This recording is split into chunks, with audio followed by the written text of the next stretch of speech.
8 నెలలు గవర్నమెంట్లో ఉన్న తర్వాత మొత్తానికి మంత్రి గారికి మహిళల మీద జరిగిన అఘాయిత్యాలు గుర్తుకొచ్చినందుకు ఇప్పటికైనా గుర్తుకొచ్చినందుకు మంచిదే. మహిళా కమిషన్ కానీ ప్రభుత్వం కానీ చేయాల్సిందేంది? ఎక్కడన్నా మహిళల మీద ఏమైనా జరిగితే అఘాయిత్యాలు కానీ అత్యాచారాలు కానీ వారు ముందే స్పందించాలి. కానీ ఎట్లా ఉంది ప్రభుత్వం వైఖరి? దున్నపోతు మీద వానబడ్డట్టే. అక్కడ కొల్లాపూర్లో ఒక చెంచు మహిళ మీద అఘాయిత్యం జరిగితే మా నాయకురాలు సత్యవతి గారు, సబిత గారు, మా నాయకులు మరి జనార్దన్ రెడ్డి గారు, గోవల బాలరాజు గారు, బీరం హర్షవర్ధన్ రెడ్డి గారు అందరూ పోయి ఆ అమ్మాయిని నాగర్ కర్నూలు ఆసుపత్రిలో చేర్పించేదాకా స్పందన లేదు.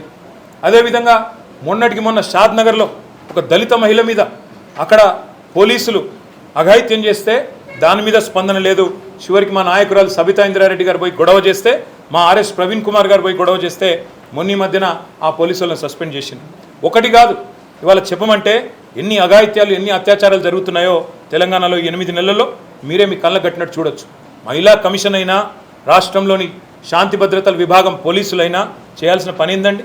వాళ్ళు చేయాల్సిన పని మొదలు ఖచ్చితంగా రాష్ట్రంలో మహిళలు కానీ పిల్లలు కానీ రాష్ట్రంలో ఉండే మా అన్న తమ్ముళ్ళు కానీ ఇక్కడ ఉండే కుటుంబాలు కానీ శాంతియుతంగా బతికే విధంగా చూసుకోవాలి.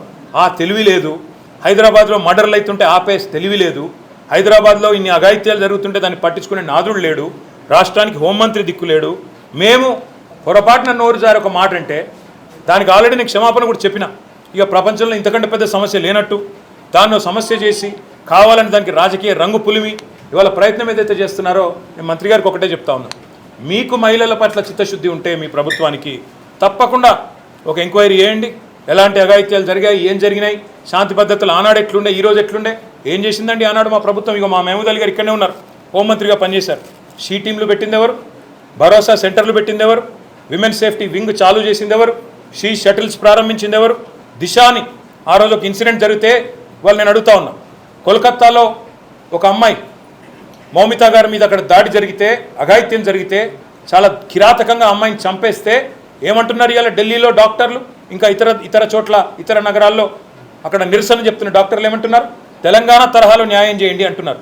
That is KCR, that is Telangana. మీకున్నదా మాట్లాడే నైతిక హక్కు? వాళ్ళు ఏం జరుగుతున్నది తెలంగాణలో? ఎవరి మాన ప్రాణాలకు రక్షణ లేదు, ఆస్తులకు రక్షణ లేదు. తెలంగాణలో విచ్చలవిడిగా ఇవాళ కిరాతకంగా హత్యలు జరుగుతుంటే పట్టించుకునే నాదుడు లేడు, హోమ్ మినిస్టర్ లేడు. వీళ్ళు మాట్లాడతారా? తప్పకుండా అన్ని విషయాలు ప్రజల దృష్టిలో పెడతాము. 100% ప్రజల దృష్టిలో కాంగ్రెస్ పార్టీని ఎండగడతాం.